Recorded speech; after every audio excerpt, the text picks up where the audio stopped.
Hi అందరికీ నమస్కారం. అల్లుడి పరాభవానికి మామ ప్రతీకారం తీర్చుకోబోతున్నారా? పరిణామాలు చూస్తుంటే అలాగే కనపడుతున్నాయి. ఇంతకీ అల్లుడెవరు? అల్లు అర్జున్. మామ ఎవరు? కంచర్ల చంద్రశేఖర్ రెడ్డి గారు. మరి ఏం పరాభవం అయిందే అంటే మనందరికీ తెలిసిందే.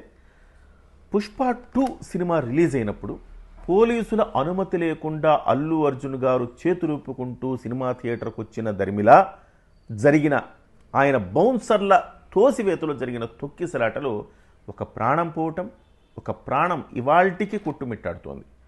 ఈ పరిస్థితుల్లో కనీస మానవత్వం కూడా ప్రదర్శించకపోవటం ఆ రోజు పెద్ద చర్చనీయాంశమైంది. సినిమా, కమర్షియల్ ఆస్పెక్ట్స్, హిట్లు, రికార్డులు, వీటి మీద ఉన్న శ్రద్ధ మానవ ప్రాణాల మీద వీళ్ళకి లేదు అన్న ఒక అపప్రదం మూటగట్టుకున్నారు.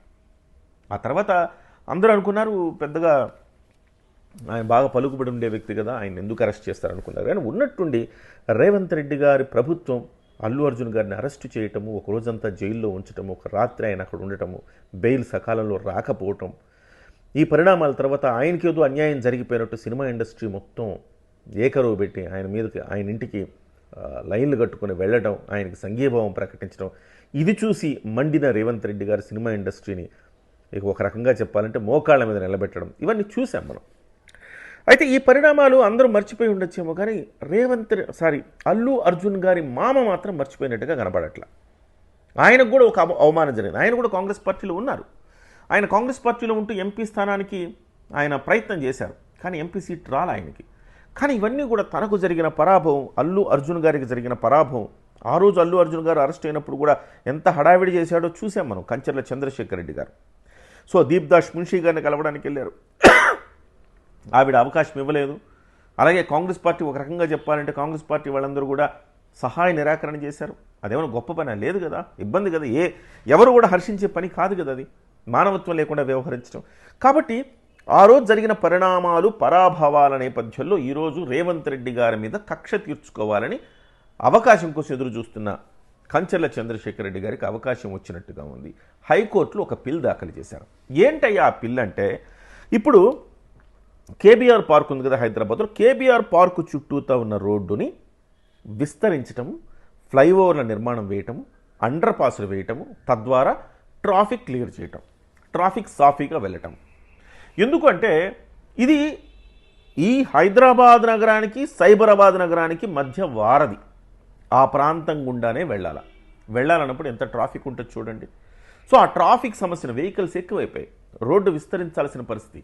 కాబట్టి ఆ రోడ్డు విస్తరణకు ఇవాళ ప్రభుత్వం పూనుకుంది. వాస్తవానికి ఈ ప్రాజెక్టు గత ప్రభుత్వ హయాంలోనే రూపకల్పన జరిగింది, కానీ ఈ ప్రభుత్వం దాన్ని చాలా ప్రతిష్టాత్మకంగా తీసుకుని రేవంత్ రెడ్డి గారు దాని నిర్మాణాన్ని పూర్తి చేయాలని భావించారు. అందులో భాగంగా కొంత మార్కింగ్ కూడా తీసుకున్నారు. ఇది 2 దశల్లో జరుగుతుంది. 1100 కోట్ల రూపాయల విలువతో ఈ ప్రాజెక్టు నడుస్తుంది. రోడ్డు విస్తరణ జరుగుతుంది. 6 చోట్ల జంక్షన్లు రాబోతున్నాయి, ఒక 6 స్టీల్ బ్రిడ్జిలు రాబోతున్నాయి, అండర్ పాసులు రాబోతున్నాయి. ఇవన్నిటికి సంబంధించి 2 విడతల్లో 1100 కోట్లతో నిర్మాణం చేయబోతున్నారు. ఇది చేస్తే సాఫీగా వెళ్ళిపోతుంది. అయితే దీనికి సంబంధించి అనేక మంది, ఒకవైపు ఏమో కేబీఆర్ పార్క్ ఉంటుంది, ఒకవైపు ప్రముఖుల ఇళ్ళు ఉంటాయి. విస్తరించాలంటే ఇటువైపు రాలేరు, అటువైపు మాత్రమే విస్తరించుకోవాలి. 20 అడుగుల నుంచి 36 అడుగుల వరకు కోల్పోతూ ఉన్నారు. అందులో చాలామంది ప్రముఖులు ఉన్నారు. బాలకృష్ణ గారు ఉన్నారు, డీకే సమరసింహారెడ్డి గారు ఉన్నారు, అంటే డీకే అరుణ గారి ఫ్యామిలీ. ఆ తర్వాత జానారెడ్డి గారు ఉన్నారు, మాజీ మంత్రి, కాంగ్రెస్ పార్టీ సీనియర్ నాయకులు. ఇలా చాలామంది సినిమా సెలబ్రిటీలు ఉన్నారు, రాజకీయ నాయకులు ఉన్నారు. కానీ వాళ్ళెవ్వరికీ లేని బాధ, వాళ్ళెవరికి లేని అభ్యంతరం కంచర్ల చంద్రశేఖర్ రెడ్డి గారికి వచ్చింది. బికాజ్ ఆఫ్ రేవంత్ రెడ్డి గారి మీద కోపం. సో దీంతో ఆయన హైకోర్టులో పిల్లేశాడు. ఏమని? పక్కన వన్యప్రాణులు ఉన్నాయి, ఈ రకంగా మీరు ఫ్లైఓవర్లు అవన్నీ వేస్తే రణగొణ ధ్వనులతో వన్యప్రాణులకు మనుగడకు ఇబ్బంది అవుతుంది, కాబట్టి ఈ ప్రాజెక్టును ఆపించేయండి అని చెప్పి కోర్టు మెట్లెక్కారు.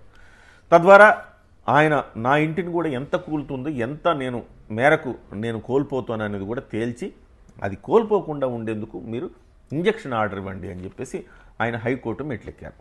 అయితే దీనికి సంబంధించి ఇప్పటికే చాలా చర్చలు జరుగుతూ ఉన్నాయి. ఇది కేవలం రేవంత్ రెడ్డి గారికి ఏదో వ్యతిరేకంగా వెళ్ళినంత మాత్రాన అది రేవంత్ రెడ్డి గారికి వచ్చే నష్టమేం లేదు. ఇది నిజానికి ప్రజలకు వచ్చే నష్టం. ఎందుకు ప్రజలకు నష్టం అంటే, ప్రజలు ఇవాళ ట్రాఫిక్ సాఫీగా ఉంటేనే కదా అటు నుంచి ఇటుకి, ఇటు నుంచి అటుకి ప్రయాణం జరుగుతుంది. గంటల కొద్దీ ట్రాఫిక్ జామ్ అవుతుంటే ఎవరిని ఇబ్బంది పెట్టాలనుకున్నారు కంచెల చంద్రశేఖర్ రెడ్డి గారు? రేవంత్ రెడ్డి గారిని కాదు, ఇండైరెక్ట్గా ప్రజల్ని ఆయన ఇబ్బంది పెట్టినట్టుగా భావించాలి. మరి పార్టీలో ఉంటూ పార్టీలో మనుగడ సాగిస్తూ పార్టీలో చర్చించకుండా నేరుగా హైకోర్టులో పిల్లేయటం ద్వారా కక్ష తీర్చుకుంటున్నానన్న భావిస్తూ ఉన్నారేమో కంచెల చంద్రశేఖర్ రెడ్డి గారు. కానీ నిజానికి రేవంత్ రెడ్డి గారి కక్ష తీర్చుకోవాలంటే ఒక్క నిమిషం పట్టదు.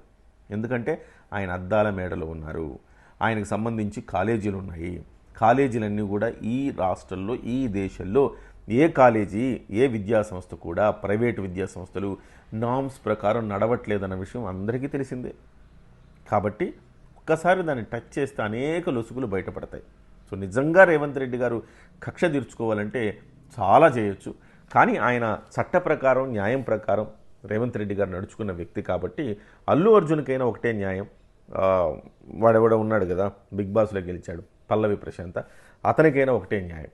ఎవరికైనా ఒకటే న్యాయం ఉండాలనేది ప్రధానంగా ఈ ప్రభుత్వం భావించినట్టుగా మనం భావించాలి, అంతే తప్ప ఇదో కక్షపూరితమైన విధానంగా మనం భావించరాదు. ఏదేమైనా కంచెల చంద్రశేఖర్ రెడ్డి అల్లుడి పరాభవానికి ప్రతీకారం తీసుకునే ఎపిసోడ్ ఎంతవరకు వెళుతుందో మనం వేచి చూడాలి.